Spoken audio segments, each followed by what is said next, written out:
Sa unang araw mo, magsisimulang mag-adjust ang katawan mo sa bagong hobby na napili mo. Medyo makakaramdam ka ng pananakit ng braso at likod at kakailanganin mo muna magpahinga ng panandalian, pero kakayanin mo pa rin magbisikleta sa mga susunod na araw. Pagtapos ng isang linggo, mawawala na ang pananakit ng katawan mo. Magsisimula na rin mag-expand ang baga mo at magsisimula na rin gumanda ang tibok ng puso mo. Sa ikalawang linggo, mas gagaan na ang pakiramdam mo. Ayon sa pag-aaral, magsisimula nang mabawasan ang kolesterol sa katawan mo at magsisimula na rin matunaw ang mga taba-taba lalo na sa may bandang tiyan. Sa ikatlong linggo, tuluyan na magiging sanay ang katawan mo sa pagbibisikleta. Magsisimula na rin ma-develop ang mga muscle sa iyong binti at hita. Pagdating ng isang buwan, magiging malinaw na ang mata mo.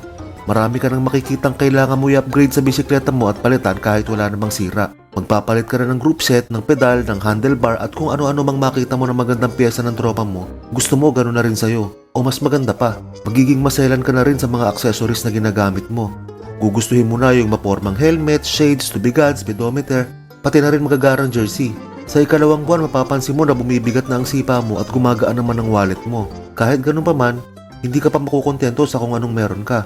Patuloy ka pa rin sa paghahanap ng mga murang accessories at pyesa sa Shopee, pati na rin sa marketplace. Sa ikatlong buwan, magsisimula na kayo mag-away ng commander mo dahil wala kang ibang inatupag kundi magbisikleta.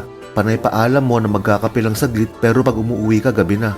Sa ika-4 na buwan, mas lalo pa kayong mag-aaway dahil bibili ka pa ng isang bike. Bukod sa gastos sa bisikleta at pyesa, magastos ka na rin sa pagsali sa mga iba't ibang events. Bayad sa registration, gastos sa gasolina papunta sa event. Bukod pa yung mga long ride mo na maghapon kang nasa labas kundi man dalawa.